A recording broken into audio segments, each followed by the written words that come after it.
আলাইকুম, সবাইকে স্বাগত জানাচ্ছি আজকে আমাদের লাইভ সেশনে। আজকে কিন্তু আমাদের কথা হবে জমজমাট নিবন্ধন নিয়ে। সামনে যেহেতু আমাদের নিবন্ধন সার্কুলার এবং নিবন্ধন পরীক্ষা, তো অনেক কাঙ্ক্ষিত, অনেকের স্বপ্ন থাকে এই নিবন্ধন। এবছর দেখে নিবন্ধনের নতুন যে গণবিজ্ঞপ্তি আসলো সপ্তম, এই গণবিজ্ঞপ্তিতে প্রায় 68,000 মানুষের নিয়োগ হবে। তা চিন্তা করেন যে কতগুলো মানুষের কর্মসংস্থান হয়ে যাবে। এর ভিতরে আবার অনেকে জয়েন করবে না, ধরে নেন 50% জয়েন করবে, 50% জয়েন করবে না। এবং আবার নতুন কিছু এমপিওভুক্ত প্রতিষ্ঠান হচ্ছে। তার মানে আপনার কিন্তু অনেক বড় একটা সুযোগ আছে এখানে। তবে 35 বছর বয়স যাদের পার হয়ে যাবে তাদের আর এই সুযোগটা থাকবে না। এই সুযোগটা শুধু থাকবে যাদের বয়স 35 বছর পর্যন্ত থাকবে, তাদের জন্য এই সুযোগটা থাকবে। তা আমরা যারা বিশেষ করে প্রাইমারি একটু মানে ধরা খেয়েছি, আবার অন্য বিসিএস পরীক্ষাও অতটা ভালো না, মোটামুটি আর কি অনার্স কমপ্লিট করেছি, কিন্তু এখন একটা চাকরি দরকার।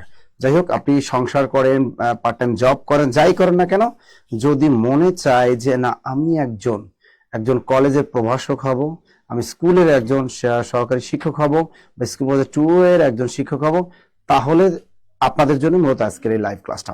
এবং আজকে আমরা বিগত সালের যে প্রশ্নগুলো রেখেছি, যেগুলা বারবার জেনারেল পার্টে বারবার বিভিন্ন নিবন্ধন পরীক্ষা আসছে, এই প্রশ্নগুলো দেখবেন আবার হুবহু আসবে।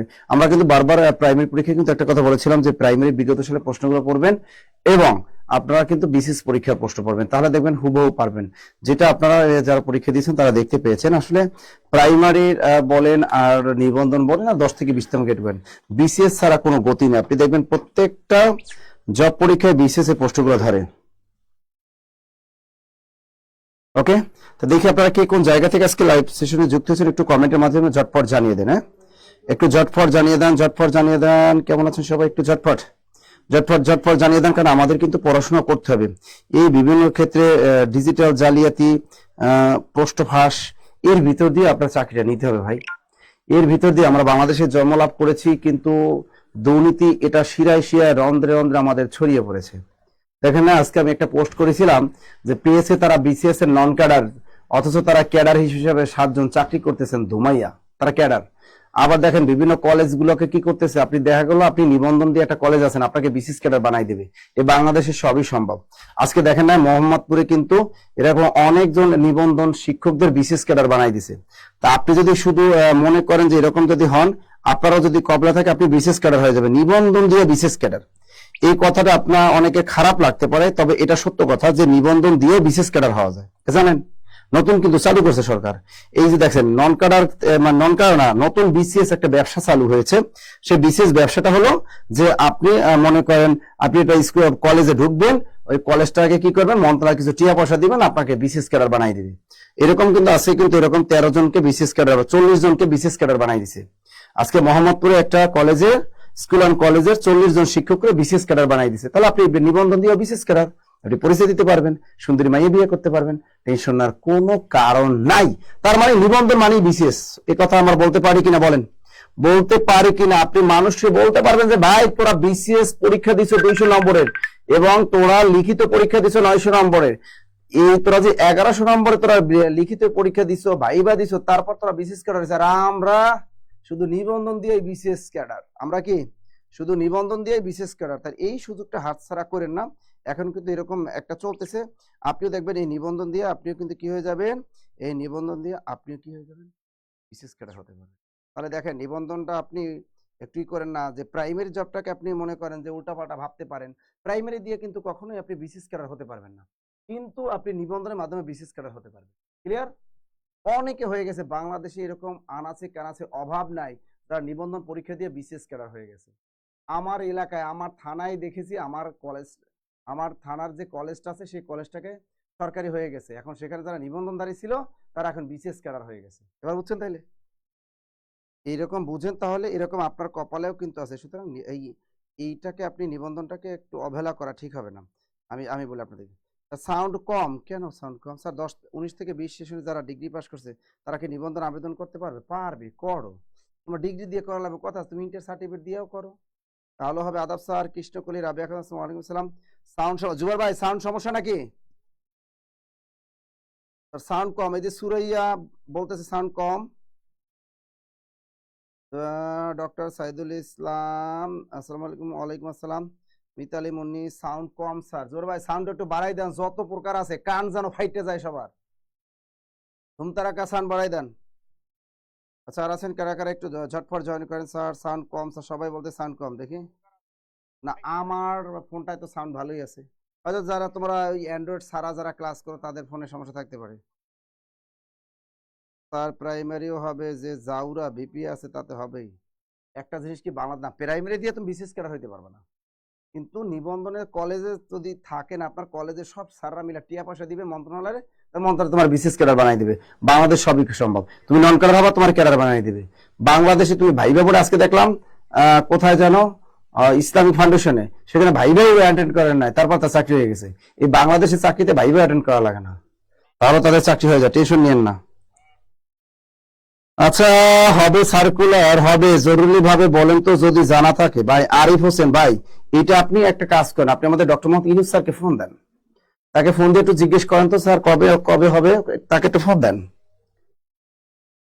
সাউন্ড ঠিক আছে, সাউন্ড ঠিক আছে, ওকে। আচ্ছা দেখেন, এখানে একটা প্রশ্ন, 17তম নিবন্ধন পরীক্ষা 2022 সালের একটা প্রশ্ন, দেখি প্রশ্নের উত্তরটা কি হবে, একটু ঝটপট বলি,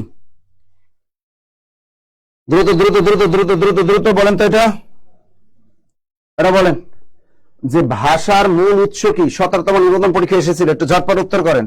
ভাষার মূল উৎস কি? ভাষার মূল উৎস কি? অপশন আছে প্রাকৃত, অপশন আছে বৈদিক ভাষা, অপশন আছে ওড়িয়া, অপশনে আছে অনার্য ভাষা।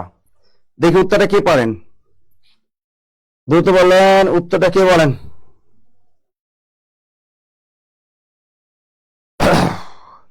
বিসিএস এর প্রশ্ন, দশম বিসিএস থেকে একদম 49তম বিসিএস পরীক্ষার বিগত সালের প্রশ্ন পড়তে হবে, কোন সে নাই। বিসিএস প্রশ্ন সব চাকরির ক্ষেত্রে কাজে লাগবে সব। দ্রুত বলে এটা কি হবে, উত্তরটা বলে না কেন, দ্রুত তাড়াতাড়ি বল উত্তর কি হবে। পারেই তো না স্যার, বলবো কি? আপনাদের অবস্থা হচ্ছে এটা যে স্যার পারেই তো না, বলবো কি? আমি বললাম বাংলা ভাষার মূল উৎসটা কি, অপশনে দিয়ে দিচ্ছি প্রাকৃত ভাষা, বৈদিক ভাষা, উড়িয়া ভাষা, অনার্য ভাষা, কোনটা হবে?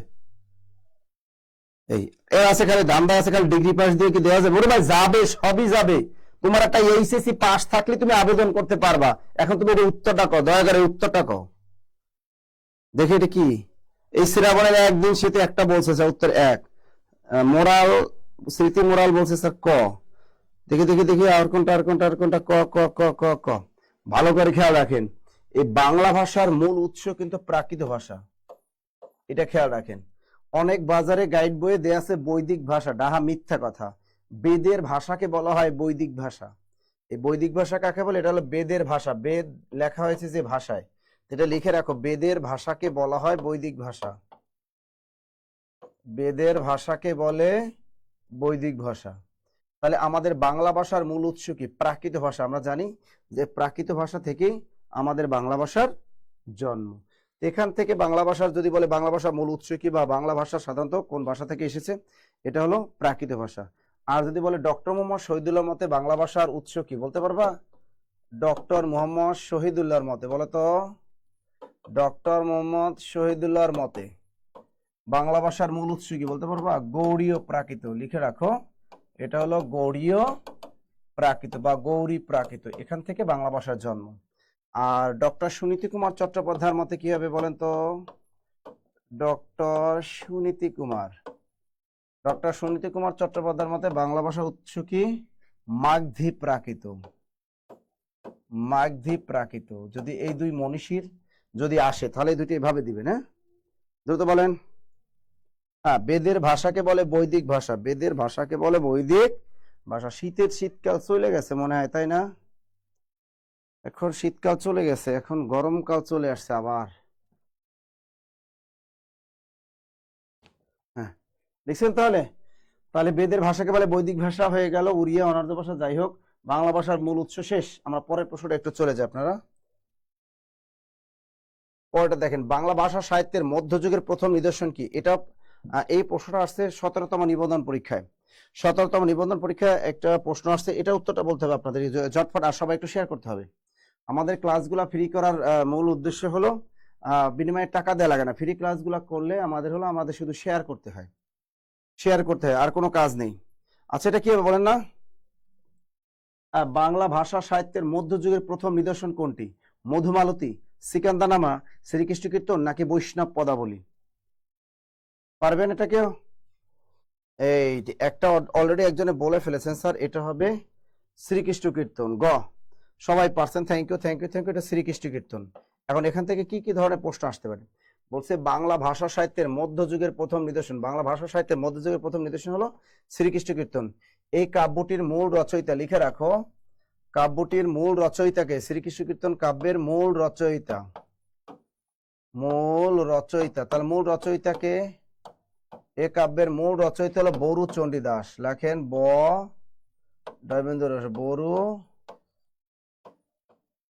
বরু চণ্ডীদাস। এই লুচ্চা বেটা, এই দুষ্ট বেটা এই শ্রীকৃষ্ণ কীর্তন কাব্যটি রচনা করেছেন। তা শ্রীকৃষ্ণ কীর্তন কাব্যে খণ্ড আছে কয়টা আমরা সবাই জানি। এ কাব্যে খণ্ড আছে কয়টি? 13টি আছে খণ্ড। শ্রীকৃষ্ণ কীর্তন কাব্যে খণ্ড আছে কয়টি? 13টি। মনে থাকবে তো? এবার দেখেন এই পুঁথি আছে কয়টা? শ্রীকৃষ্ণ কীর্তন কাব্যে পুঁথি আছে কয়টা? 452টি আছে পুঁথি, 452টি আছে পুঁথি। পদ সংখ্যা কয়টা আছে শ্রীকৃষ্ণ কীর্তন কাব্যে? পদ সংখ্যা আছে বলতো 418টি হলো পদ। তো মনে রাখবা যে শ্রীকৃষ্ণ কীর্তন কাব্যের মূল রচয়িতাকে বরুচণ্ডী দাস। এই কাব্যে খণ্ড আছে কয়টি? 13টি। এ কাব্যে পুঁথি আছে কয়টি? 452টি পুঁথি আছে। এ কাব্যে পদ সংখ্যা আছে কয়টি? 418টি। দ্রুত লেখেন, দ্রুত দ্রুত লেখা শেষ হলে ডান লিখবা। দ্রুত লেখেন, দ্রুত।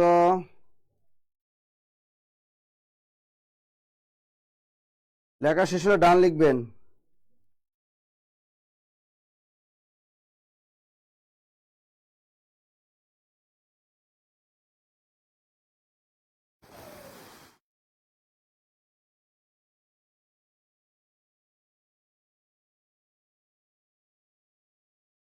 স্যার বরুচণ্ডী দাস, বরুচণ্ডী দাস, ওকে। তো দেখেন এখানে বাংলা ভাষা সাহিত্যে মধ্যযুগের প্রথম নিদর্শন শ্রীকৃষ্ণ কীর্তন আমরা লিখলাম। আর এই কাব্যটি আবিষ্কার করেন কে? শ্রী বসন্ত রঞ্জন রায়। শ্রীকৃষ্ণ কীর্তন কাব্যটি আবিষ্কার করেন শ্রী বসন্ত রঞ্জন রায় পশ্চিমবঙ্গের বাঁকুড়া জেলার কাকিল্যা গ্রামের দেবেন্দ্রনাথ মুখোপাধ্যায়ের গোয়াল ঘরের মাচা থেকে তুলট কাগজে হাতে লেখা একখানি পুঁথি উদ্ধার করেন। মনে থাকবে?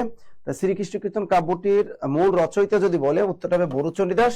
আর যদি বলে এই কাব্যটি আবিষ্কার করেন কে, লিখে রাখেন কাব্যটি আবিষ্কার করেন বসন্ত রঞ্জন রায়। এ কাব্যটি আবিষ্কার করে বসন্ত রঞ্জন রায়, শ্রী বসন্ত রঞ্জন রায়। দ্রুত লেখো, শ্রী বসন্ত রঞ্জন রায়। এরপর যদি আপনাকে প্রশ্ন করে বাংলা ভাষা সাহিত্যের মধ্যযুগের শ্রেষ্ঠ নিদর্শন কি, এই প্রশ্নটা কিন্তু আসে যে মধ্যযুগের শ্রেষ্ঠ নিদর্শন কোনটা?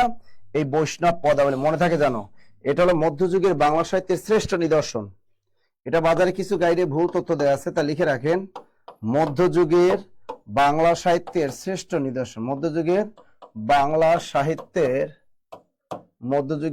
সাহিত্যের শ্রেষ্ঠ নিদর্শন। মধ্যযুগের বাংলা সাহিত্যের শ্রেষ্ঠ নিদর্শন কি? শ্রেষ্ঠ নিদর্শন হলো বৈষ্ণব পদাবলী, বৈষ্ণব পদাবলী, বৈষ্ণব পদাবলী। ক্লিয়ার সবাই? ক্লিয়ার কিনা? ওকে। তাহলে আমাদের অনেকে আমরা আছি যারা লিটারেচার দুর্বল আছি, তাদেরকে উদ্দেশ্য করে আমি বলি আমরা অনেকে লিটারেচার দুর্বল আছি, লিটারেচার কিন্তু ভালো করতে হবে অবশ্যই। তাহলে আমার মধ্যযুগের বাংলা ভাষা সাহিত্যের প্রথম নিদর্শন যদি প্রথম কথাটা বলে তাহলে হবে শ্রীকৃষ্ণ কীর্তন। আর যদি বলে শ্রেষ্ঠ নিদর্শন কি, তাহলে হবে বৈষ্ণব পদাবলী বা সাহিত্য। ক্লিয়ার? আর সিকান্দার নামা কাব্যটিকার আলাওল, সিকান্দার নামা কাব্যটিকার আলাওল। আর মধুমালতী কাব্যটির মূল রচয়িতা হলো হিন্দি কবি মনোজন, আর এটি প্রথম বাংলায় অনুবাদ করেন মোহাম্মদ কবির। তা মধুমালতী কাব্যটি প্রথম বাংলায় অনুবাদ করেন মোহাম্মদ কবির। লিখে রাখেন মোহাম্মদ কবির। মধুমালতী কাব্যটি হিন্দি কবি মনোজন রচিত। এই মধুমালতী কাব্যটা হিন্দি ভাষা থেকে বাংলা ভাষায় অনুবাদ করেন মোহাম্মদ কবির। আর সিকান্দারনামা কাব্যটিকার আলাওলের বিখ্যাত কাব্য সিকান্দারনামা। শ্রীকৃষ্ণ কীর্তন কাব্যটিকার বরুচণ্ডী দাস। বৈষ্ণব পদাবলী কাব্য এটা রচনা করেছেন অনেকজন পদকর্তা। অর্থাৎ বৈষ্ণব পদাবলী 4 বিখ্যাত মহাকবি আছে, যেমন বিদ্যাপতি, চণ্ডীদাস, জ্ঞানদাস, আর একজন আছে গোবিন্দ দাস কবির দাস। এই 4 জন হলো বৈষ্ণব পদাবলীর মহাকবি বলা হয়। তাহলে আমরা পরের প্রশ্নটা চলে যাই, দেখি পরের প্রশ্ন আমাদের কি ওয়েট করতেছে। দেখি এখানে এই প্রশ্নের উত্তরটা আমাদের কি হতে পারে বলতো? সাধু চলিত রীতিতে অভিন্ন রূপে ব্যবহৃত হয়। এটা 17তম নিবন্ধন পরীক্ষার প্রশ্ন। দেখি এটা কে কে পারেন? হ্যাঁ, এবার কি বলো? সাধু ও চলিত রীতিতে অভিন্ন রূপে ব্যবহৃত। অভিন্ন মানে কি? যেটা ভিন্ন রূপে না, একই রূপে ব্যবহৃত হয়। এটাও কিন্তু দেখবা যে এটা কিন্তু সমস্যা আছে, এটা বাজারে গাইডে সমস্যা আছে। দেখি আপনারা উত্তরটা কি করেন। এটা কি অব্যয় পদ নাকি সম্বোধন পদ নাকি সর্বনাম পদ নাকি ক্রিয়াপদ? দ্রুত বলেন এটা কি হবে উত্তর। উত্তরে কি হবে দ্রুত বলো। এখানে বলেছে সাধু ও চলিত রীতিতে অভিন্ন রূপে ব্যবহৃত হয়। সাধু চলিত ভাষার পার্থক্য, এটা নিবন্ধনের জন্য ফরজ আসবেই। এখান থেকে ধরা হয় যে সাধু ভাষার জনক কে। এখান থেকে প্রশ্ন আসে সাধু ভাষার জনক কে, বলতে পারবা? সাধু ভাষার জনক, সাধু ভাষার জনককে ঈশ্বরচন্দ্র বিদ্যাসাগর। ঈশ্বরচন্দ্র, সাধু ভাষার জনক ঈশ্বরচন্দ্র বিদ্যাসাগর। আর যদি বলে চলিত ভাষার জনককে, আমরা সবাই জানি প্রমথ চৌধুরী। চলিত ভাষার জনক এটা কম বেশি সবাই জানি, তাই লিখে রাখেন চলিত ভাষার জনককে প্রমথ চৌধুরী। প্রমথ চৌধুরী। আমরা একটা শিখলাম সাধু ভাষার জনককে ঈশ্বরচন্দ্র বিদ্যাসাগর, চলিত ভাষার জনককে প্রমথ চৌধুরী। এখানে বলছে সাধু চলিত অভিন্ন রূপে ব্যবহৃত। দেখি কোনটা। এই যে দেখছেন, কিছু কিছু মদনা টিচারের কাছে এটা শিখছে, মদনা টিচারের বই পড়ছে, এইটা দেখে এই মদনার কাজ করছে। এটা উত্তরটা হবে সম্বোধন পদ। সাধু চলিত রীতিতে অভিন্ন রূপে ব্যবহৃত হয় সম্বোধন পদ। উত্তরটা কি হবে? সম্বোধন। চাকরি হবে কেমনে? পরীক্ষা দিয়ে সে টাস টিক দেয় এতগুলা, তার মধ্যে পুটুস করে ভুল করে। উত্তরটা কি হবে? এই যে মিতালি মুন্নি একজনে শুধু উত্তরটা পারছে সম্বোধন পদ, আর বাকি একটাও পারে নাই। এগুলো চাকরি হবে কেমনে? এগুলো একটাও চাকরি হইব? এরকম চাকরি হবে একটাও? এটা হবে সম্বোধন পদ। এটা কি হবে? সম্বোধন পদ। সম্বোধন পদ। তো প্রশ্ন কি বলছে? সাধু চলিত রীতিতে অভিন্ন রূপে ব্যবহৃত হয় কি? উত্তরটা সম্বোধন পদ। আজকে ভালো করে খেয়াল রাখো, খালি অব্যয় পদ পাইছে একটা। কোন মদনা টিচারের কাছে পড়ছে, মদনা কোচিং এ পড়ছে, ওই মদনা কোচিং এ পড়াইছে অব্যয় পদ শিখে গেছে। চাকরি হইতো না জীবনে। লিখছেন? ওকে, পরেরটা দেখো। আচ্ছা, এটা একটা চমৎকার একটা চতুষ্পদ শব্দের সন্ধি বিচ্ছেদ কি, এটাও নিবন্ধন পরীক্ষা আছে। দেখেন চতুষ্পদ নিয়ম আছে একটা। নিয়মটা হলো কোন শব্দের মধ্যে যদি দেখো এরকম মূর্ধন্যস্ব থাকে, মূর্ধন্যস্ব থাকলে তার পরিবর্তে শুধু বিসর্গ বসিয়ে দিবা। তাহলে কোন শব্দের মধ্যে মূর্ধন্যস্ব থাকলে তার পরিবর্তে কি হবে? বিসর্গ হবে। এখানে আছে চতুষ্পদ বান, তা আমরা লিখলাম চ তস্কৃতি চতু। এই মূর্ধন্যস্ব আছে, ওর পরিবর্তে দুইটা আন্ডা বসাই দাও। এরপর থাকে প দা পদ, লিখে ফেলো প দা পদ। তা চতু বিসর্গ যোগ পদ। এখানে আছে চতুষ্পদ, চতু বিসর্গ যোগ পদ সমান সমান চতুষ্পদ। লিখছেন সবাই? এরকম দেখেন, এই যে দেখেন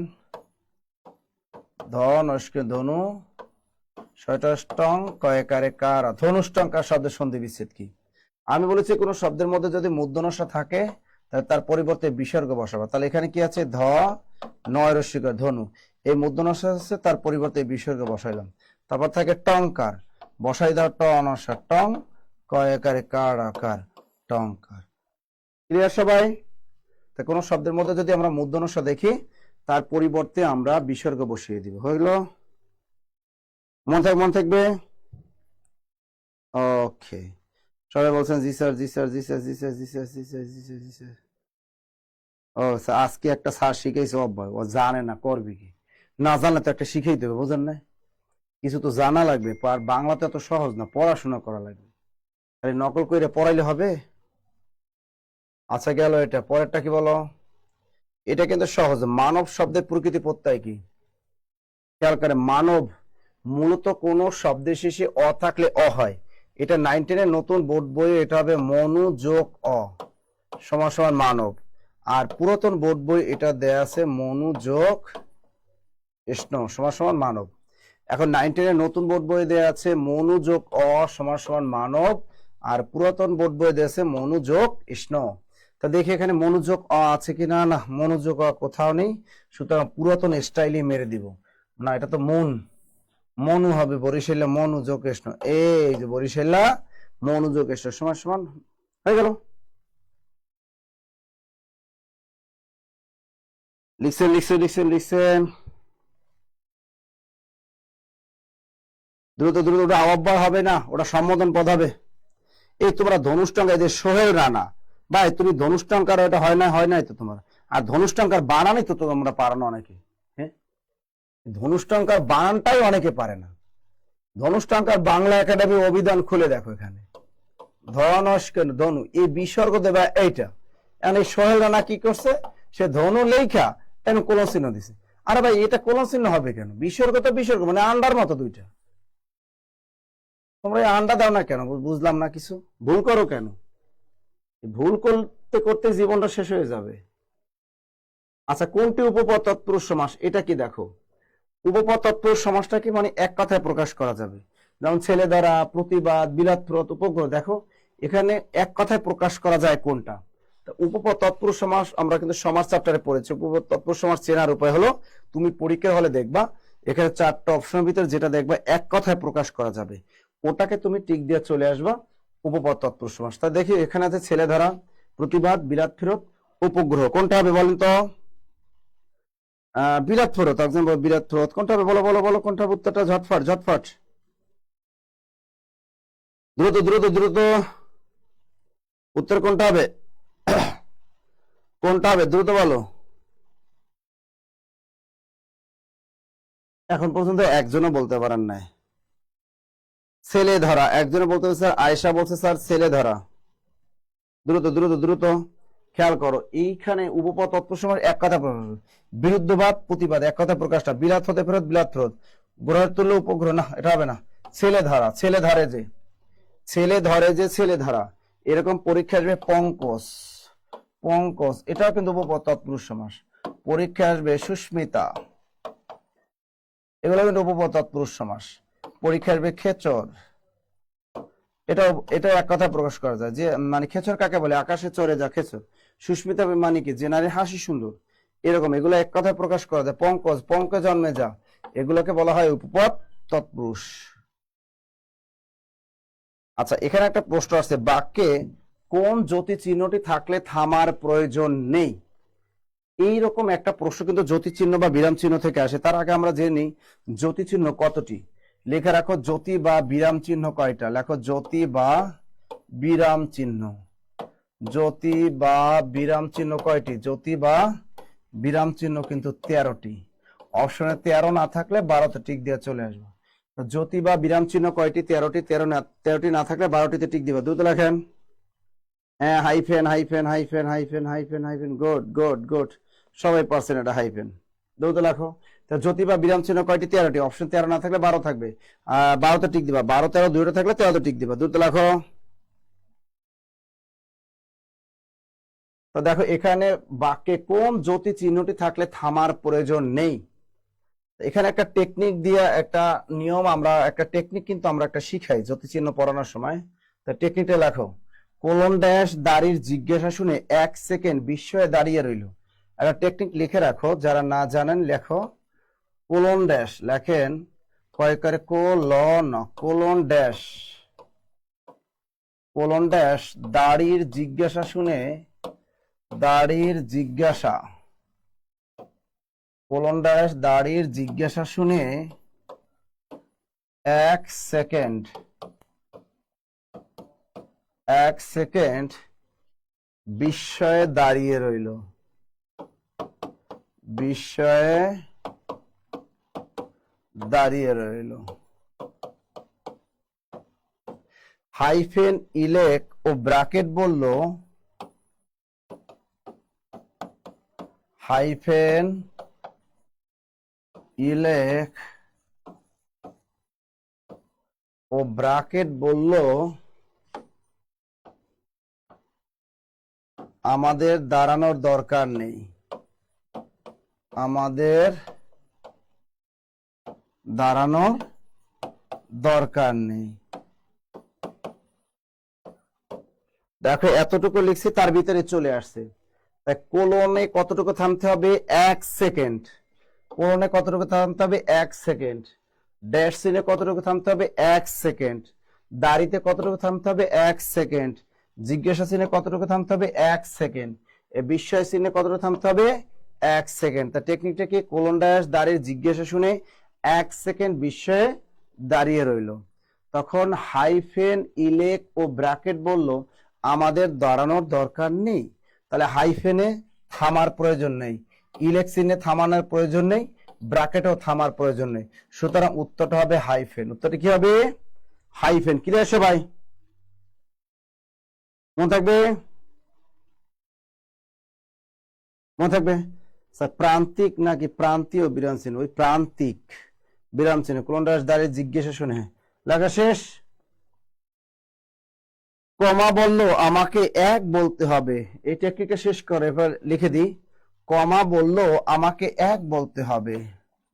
কমা, কমা বললো আমাকে এক বলতে হবে। কমা বললো আমাকে এক বলতে হবে। তা এক বলতে যতটুকু সময়ের প্রয়োজন, এক বলতে যতটুকু সময়ের প্রয়োজন সেটা হলো কমা। কমায় কতটুকু থামতে হবে? এক বলতে যতটুকু সময়ের প্রয়োজন ততটুকু সময় থামতে হবে। কিন্তু সেমিকোলন বললো আমাকে একের দ্বিগুণ বলতে হবে। লেখক কিন্তু সেমিকোলন বললো আমাকে একের দ্বিগুণ বলতে হবে, কিন্তু সেমিকোলন বলল আমাকে একের দ্বিগুণ বলতে হবে, আমাকে একের দ্বিগুণ বলতে হবে, আমাকে একের দ্বিগুণ বলতে হবে। তাহলে আমাদের সেমিকোলনে কতটুকু থামতে হবে? একের দ্বিগুণ সময় থামতে হবে সেমিকোলনে। আবার দেখো, কোলন ড্যাশ দাঁড়িয়ে জিজ্ঞাসা শুনে 1 সেকেন্ড বিস্ময়ে দাঁড়িয়ে রইল। তার মানে কোলনে 1 সেকেন্ড থাকতে হবে, ড্যাশে 1 সেকেন্ড থামতে হবে, দাড়িতে 1 সেকেন্ড, জিজ্ঞাসা চিহ্নে 1 সেকেন্ড, বিস্ময় চিহ্নতে 1 সেকেন্ড থামতে হবে। হাইফেন ইলেক ও ব্র্যাকেট বলো আমাদের দাঁড়ানোর দরকার নেই, তার মানে হাইফেন ইলেক ও ব্র্যাকেট চিহ্নে থামার কোনো প্রয়োজন নেই। কমা বললো আমাকে এক বলতে হবে, তার কমায় এক বলতে যতটুকু সময়ের প্রয়োজন ততটুকু সময় থামতে হবে কমায়। আর সেমিকোলন বললো আমাকে একের দ্বিগুণ বলতে হবে, তার একের দ্বিগুণ সময় থামতে হবে কোথায়? সেমিকোলনে। Clear clear clear clear.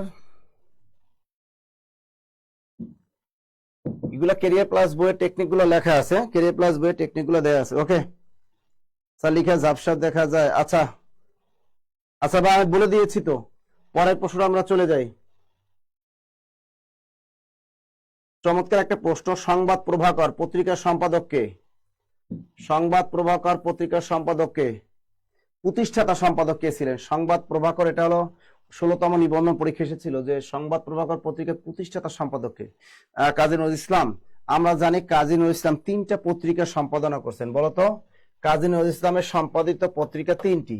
আমরা লিখেছিলাম নজরুল নবযুগে ধূমকেতুতে লাঙল চালায়, নজরুল, নজরুল নবযুগে ধূমকেতুতে, ধূমকেতুতে কি চালায়?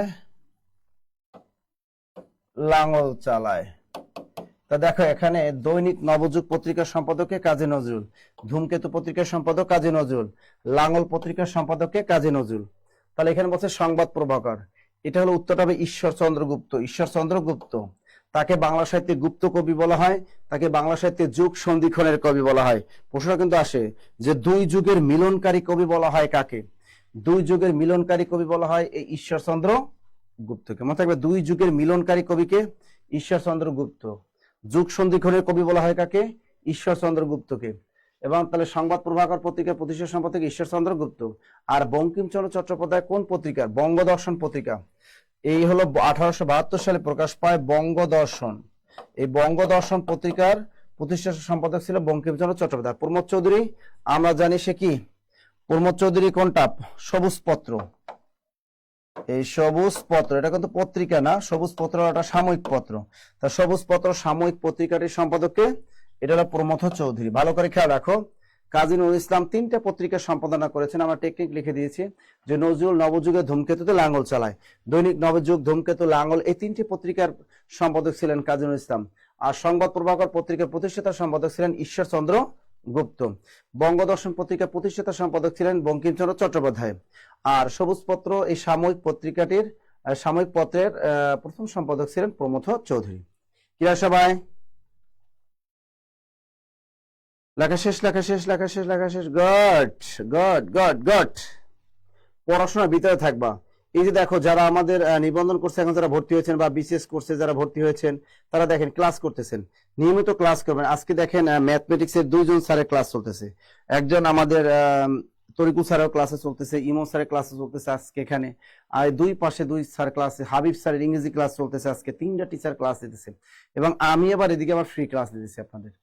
এখানে বলছে সাথী শব্দটি কোন লিঙ্গ? সাথী বানানটা ভুল হয়েছে এখানে, প্লিজ আমাকে ক্ষমা করে দাও, সাথী বানানটা ভুল হয়েছে। তাহলে সাথী শব্দটি কোন লিঙ্গ বলেন?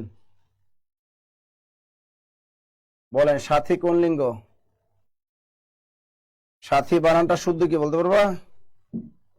সাথী বানানটা দীর্ঘার হয় না, রস্বইকার। বলো সাথী কোন লিঙ্গ? পুংলিঙ্গ, স্ত্রীলিঙ্গ, ক্লীবলিঙ্গ নাকি উভয় লিঙ্গ? দ্রুত বলেন, দ্রুত বলেন। ম্যাথ ক্লাস শেষ? হ্যাঁ, ম্যাথ ক্লাস শেষ। আচ্ছা, এটা কি হবে? এই সাথী শব্দটি কোন লিঙ্গ? এটা কি পুংলিঙ্গ, এটা কি স্ত্রীলিঙ্গ, নাকি ক্লীবলিঙ্গ, নাকি উভয় লিঙ্গ? দেখি আপনারা উত্তরটা করেন।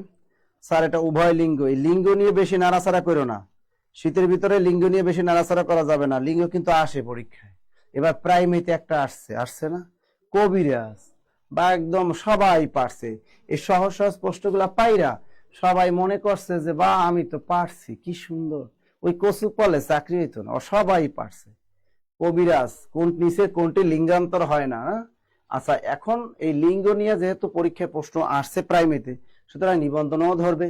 তাই এই সাথী শব্দটি আমরা সাথী যখন বলি, এটা পুরুষ স্ত্রী উভয় বুঝায়, সুতরাং এই সাথী শব্দটা হলো উভয় লিঙ্গের ভিতরে পড়বে।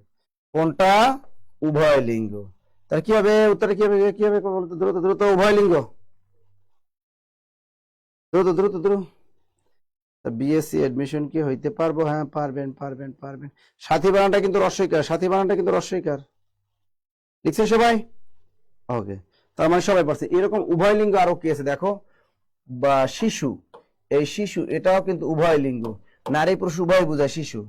সাথী, শিশু, বন্ধু যখন বলবো, বন্ধু এটাও কিন্তু উভয় লিঙ্গ। আবার যদি বলি বধূ, পছন্দ বধূ, এটাও উভয় লিঙ্গ। এই বধূ মানে বন্ধু, বধূ মানে কি? বন্ধু। লিখছেন দ্রুত? ওকে, গুড। পরের প্রশ্ন দেখো, এখানে কি? রাজায় রাজায় লড়াই করছে, রাজায় রাজায় লড়াই করছে। এই বাক্যে রাজায় রাজায় কি? এটা কি প্রযোজক কর্তা, নাকি মুখ্য কর্তা, নাকি বেথিয়ার কর্তা, নাকি নিজন্ত কর্তা? এটা কি হবে বলেন তো?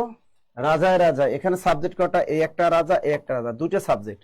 আমরা বলেছি বাক্যের ভিতরে যদি দেখেন দুটোই সাবজেক্ট যদি সমান ভার্বের কাজ করে, তাহলে সেটা বেথিয়ার কর্তা হয়ে যায়, বেথিয়ার কর্তা হয়ে যায়। এখানে ভার কোনটা? লড়াই করা, লড়াই করার কাজটা কিন্তু রাজা রাজার সমান তারে করে, সুতরাং এটা হবে বেথিয়ার কর্তা। আমার ছোটবেলা থেকে পড়ে আসছে বাঘ মহিষ এক ঘাটে জল খায়, তাই না? তাহলে এখানে বাঘ আর মহিষ কিন্তু একই সাথে জল খাওয়ার কাজটা করছে, সুতরাং এগুলো হলো বেতিয়ার কর্তা। দুটো সাবজেক্ট দেখবে একই কাজ করবে। লিখছে সবাই? হ্যাঁ, শিক্ষক এটা উভয় লিঙ্গ। স্যার প্রিয়তমা শব্দটি কোন লিঙ্গ? প্রিয়তমা, আচ্ছা প্রিয়তমা শব্দটি যদি বলি আমরা, প্রিয়তমা কাকে বলি? এটা তো উভয় লিঙ্গই হতে পারে। প্রিয়তমা মেয়েরা ছেলেদের বলে প্রিয়তমা, আবার আবার ছেলেরাও বলে, এটা উভয় লিঙ্গের ভিতরেই পড়ছে। আচ্ছা পরেরটা দেখি, কোনটি ধ্বনি বিপর্যয় বা বর্ণ বিপর্যয়ের উদাহরণ? বলে তো, কোনটি ধ্বনি বিপর্যয় বা বর্ণ বিপর্যয়? এই জিনিসটা আমি অনেকবার আপনাদেরকে শিখেছি ধ্বনি পরিবর্তনের ক্লাসে, যেখানে আজকে তো গরম লাগতেছে।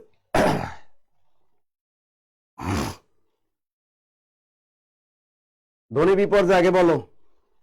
ধ্বনি বিপর্যয় আরেক নাম বর্ণ বিপর্যয়। এটা চেনার উপায় হলো, শব্দের মধ্যে দুটো ধ্বনি পরস্পর জায়গা বদল করবে। লিখে রাখো, শব্দের মধ্যে দুটো ধ্বনি পরস্পর জায়গা বদল করবে। তো শব্দের মধ্যে দুটো ধ্বনি পরস্পর জায়গা বদল করবে, লেখো।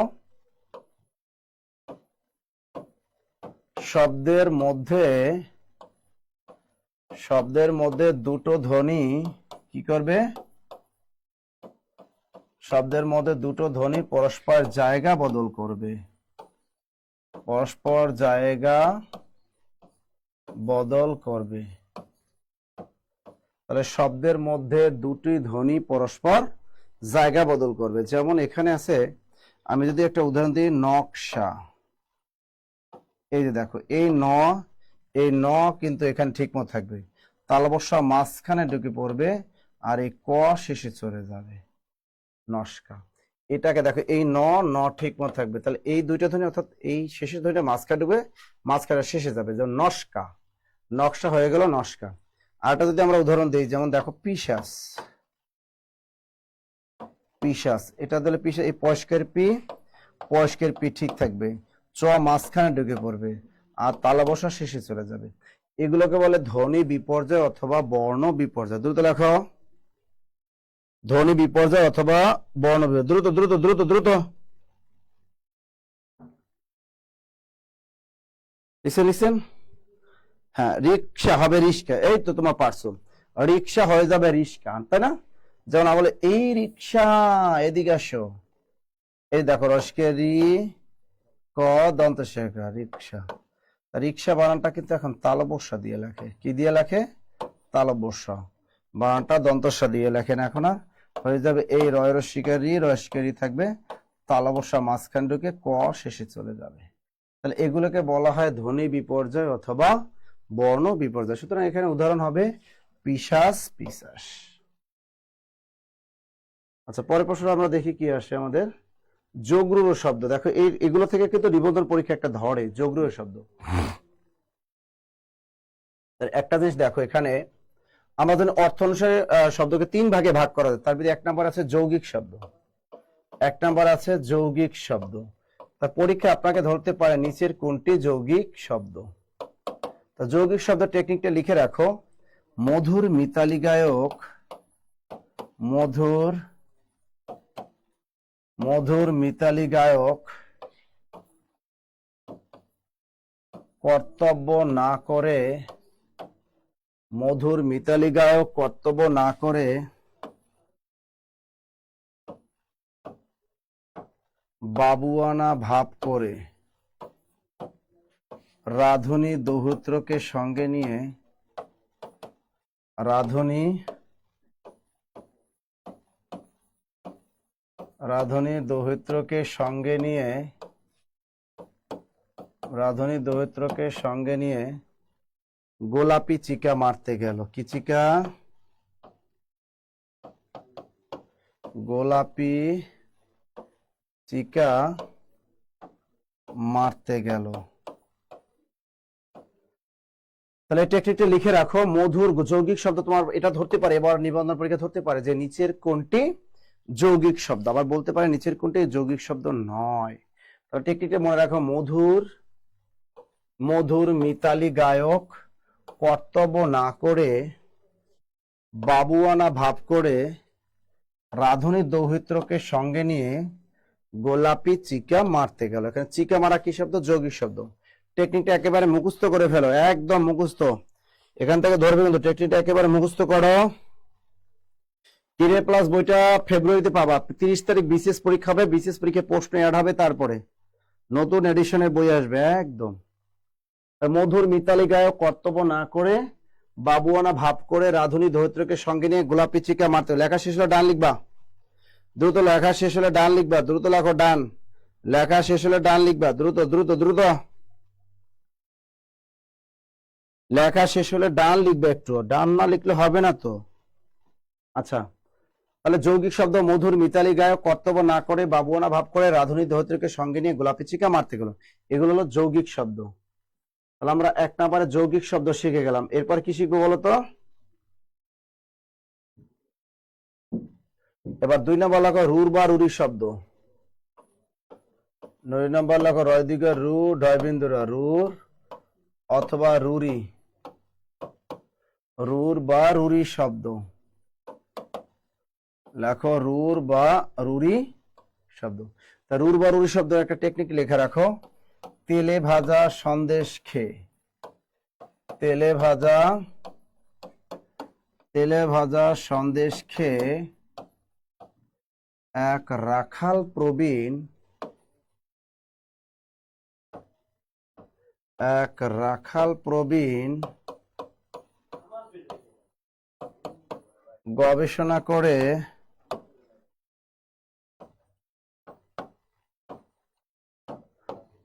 হস্তির পিঠে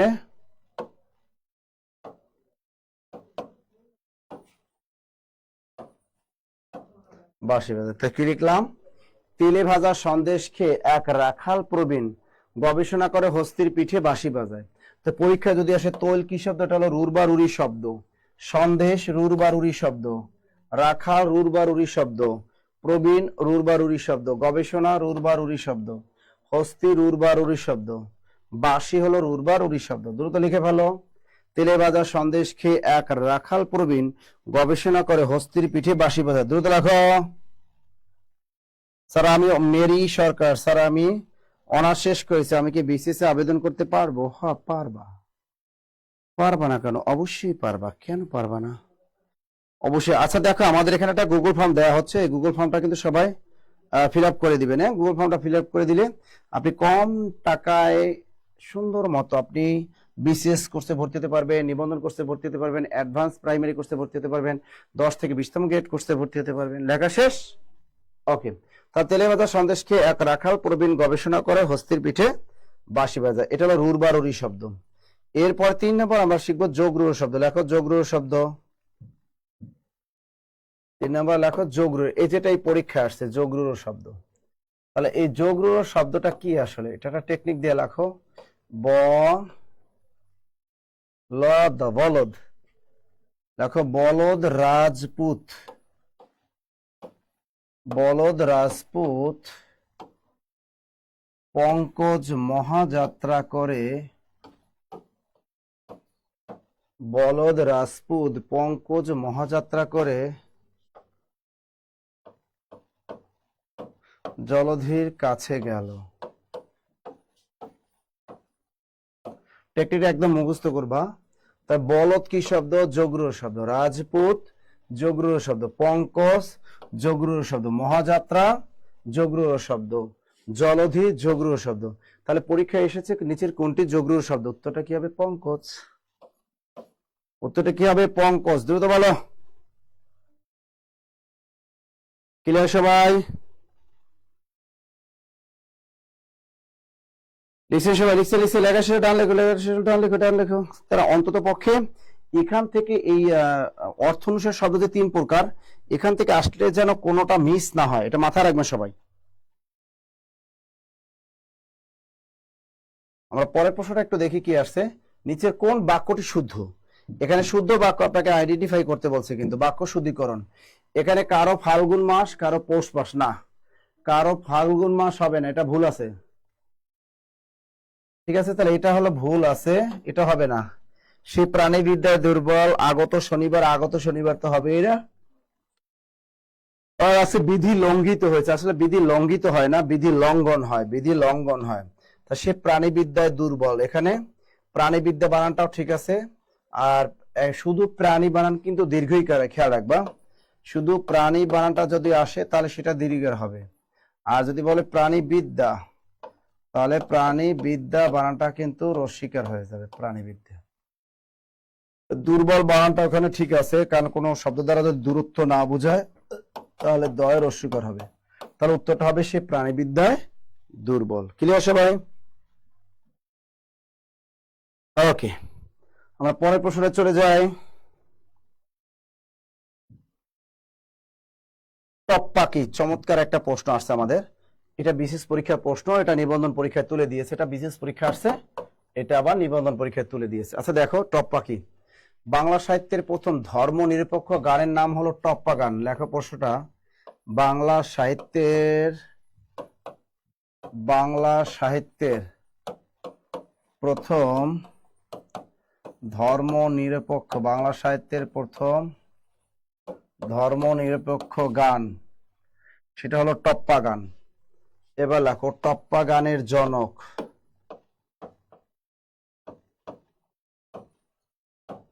টপ্পা গানের জনক রামনিধি গুপ্ত, রামনিধি গুপ্ত অথবা নিধু বাবু, অথবা নিধু বাবু।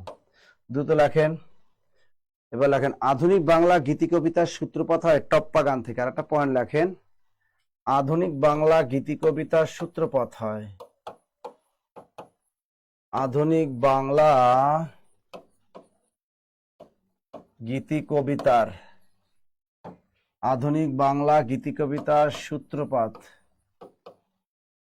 সূত্রপাত হয় এই টপ্পা গান থেকে। তাহলে এখান থেকে টপ্পা গান থেকে অনেকগুলো আসছে, তাহলে উত্তরটা হবে টপ্পা। কি টপ্পা হলো এক প্রকার বা এক ধরনের গান।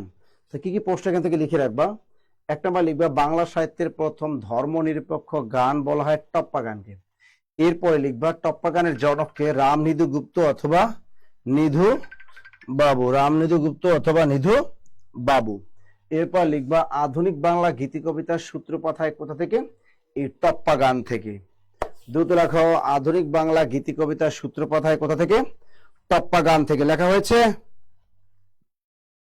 গুড। লেখা শেষ হলে সবাই একটু ডান লিখবা, লেখা শেষে ডান লিখবা। তোমরা এভাবে যদি ক্লাসগুলো করো, আমাদের জব মেডিসিনের সাথে যদি আপনি এই নিবন্ধনের ক্লাসগুলো করেন, এটা আপনি নিবন্ধনের লিখিত আছে, আপনার সাবজেক্টিভ ওয়াইজ আমাদের সাবজেক্টিভ কোর্সেস। আর এবার তো কোনো লিখিত পরীক্ষা নেই, শুধু এমসিকিউ। তো এমসিকিউ এই গোলটা যদি না দিতে পারেন তাহলে আর জীবন হইতো না রে ভাই। নিবন্ধনে কিন্তু প্রচুর পরিমাণে এবার চাকরি হবে মানুষের। সুতরাং নিবন্ধনটা একদম হেলাফেলা করা ঠিক না। আপনি ভর্তি হন, মাত্র 1250 টাকা দিয়ে আপনি জেনারেল কোর্সে ভর্তি হতে পারবেন, এবং সেক্ষেত্রে একদম হ্যান্ড নোট ফ্রি পাবেন। আর আপনি সাবজেক্টিভ ওয়াইজ যদি ভর্তি হন 1650 টাকা দিয়ে, তাহলে আপনি হ্যান্ড নোট একেবারে ফ্রি পাবেন। আর হ্যান্ড নোট ছাড়া আপনি চাইলে 1250 টাকা দিয়ে আপনি আলাদা করে সাবজেক্টিভে ভর্তি হতে পারবেন। ওকে, আমরা পরের প্রশ্নটা দেখি একটু। এই যে চমৎকার একটা প্রশ্ন, যে শরীর শরীর শব্দটির ধ্বনি পরিবর্তনে কোন নিয়ম প্রযোজ্য? 14তম নিবন্ধন পরীক্ষা আসছে। তাহলে এটা হলো কি, ওটা কি হবে, এটা শরীর শরীর নিয়মটা হলো দুটো সমান ধ্বনির, দুটো সমান বর্ণের, এই উত্তরটা হবে বিষম বিভবন। উত্তরটা কি হবে, বিষম বিভবন। তা বিষম বিভবের সংজ্ঞাটা কি, দুটো সমান ধ্বনির একটির পরিবর্তনকে বিষম বিভবন বলে। লেখো, দুটি সমান ধ্বনির একটি পরিবর্তনকে বিষমী ভবন বলে। তার কি লিখলাম, দুটি সমান ধ্বনির একটির পরিবর্তনকে বিষমী ভবন বলে। তা দুটো সমান ধ্বনির যেমন আমরা লিখি আনানস, আনানস।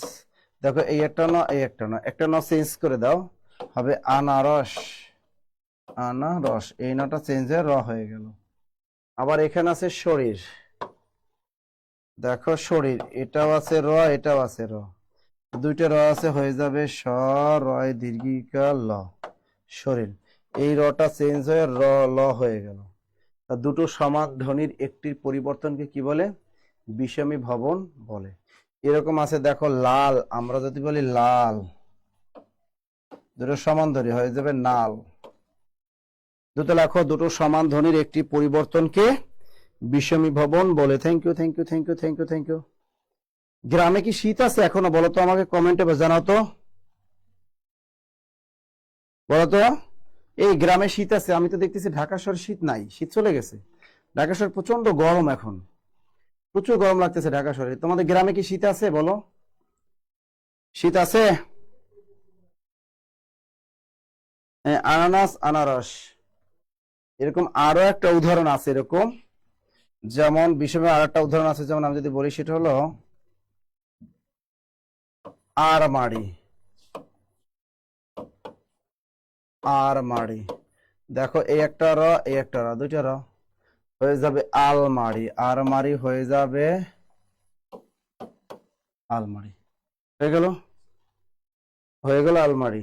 তো এই রটা চেঞ্জ হয়ে ল হয়ে গেল। ক্লিয়ার সবাই?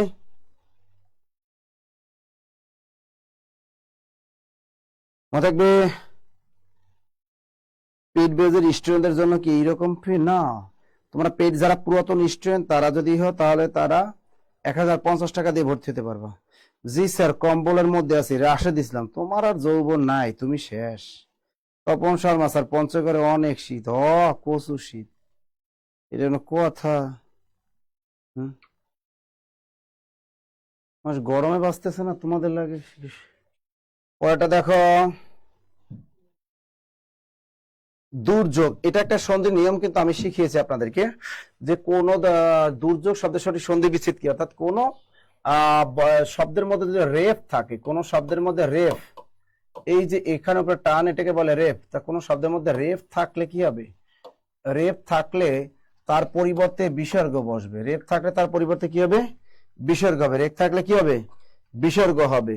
তা তুমি দেখো এখানে আছে দুর্যোগ, তা 10 কে 2, এই রেফের পরিবর্তে বসাবা বিসর্গ, বসাইলাম বিসর্গ, যোগ, তারপর থাকে কি যোগ, বসাই দাও জয়কার যোগ আর যোগ সমান সমান দুর্যোগ।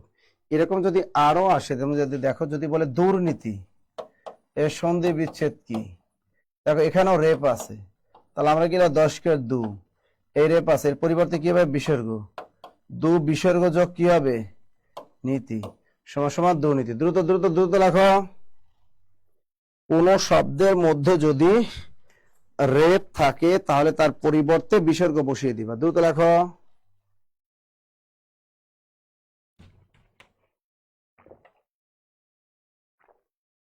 লেখা শেষ?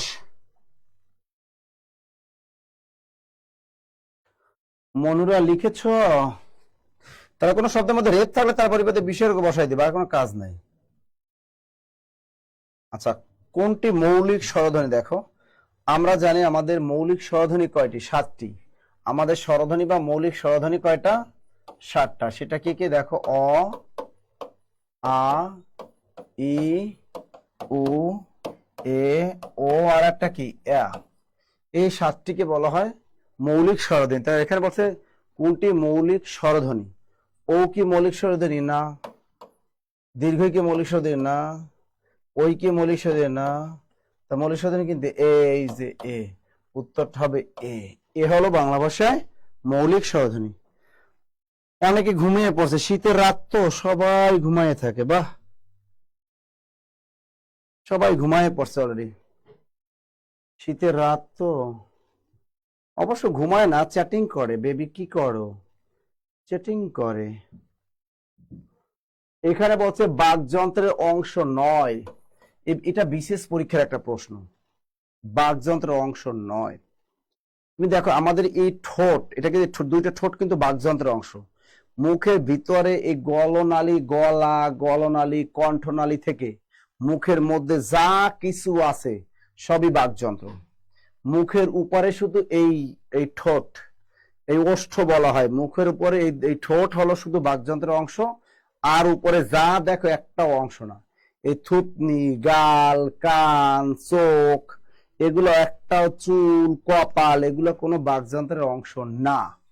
তার বলছে নিচে করে বাকযন্ত্রের অংশ নয়। দাঁত এটা বাকযন্ত্রের অংশ, তালু এটাও বাকযন্ত্রের অংশ, কান এটা কিন্তু বাকযন্ত্রের অংশ না। সুতরাং উত্তর হবে কান। ক্লিয়ার? কান।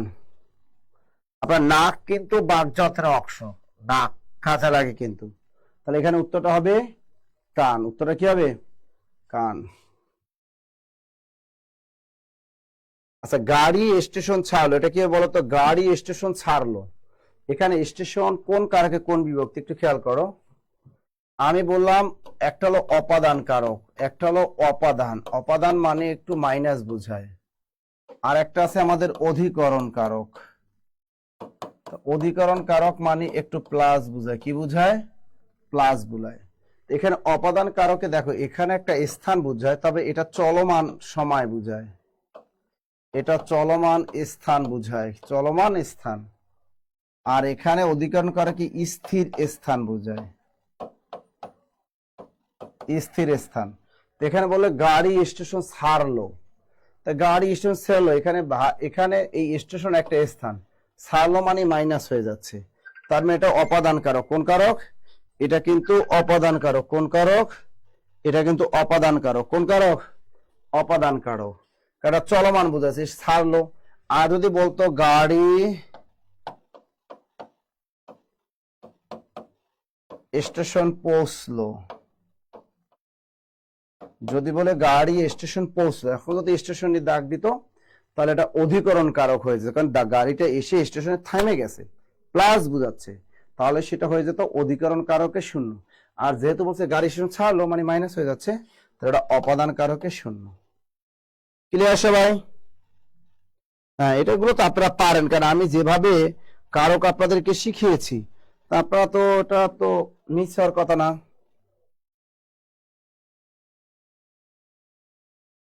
দেখো, কাজী নজরুল ইসলাম সম্পাদিত পত্রিকা কোনটি? আমরা জানি কাজী নজরুল ইসলাম মোট 3টি পত্রিকা সম্পাদনা করতে, তাই না? 3টা পত্রিকা সম্পাদনা করতে। কি?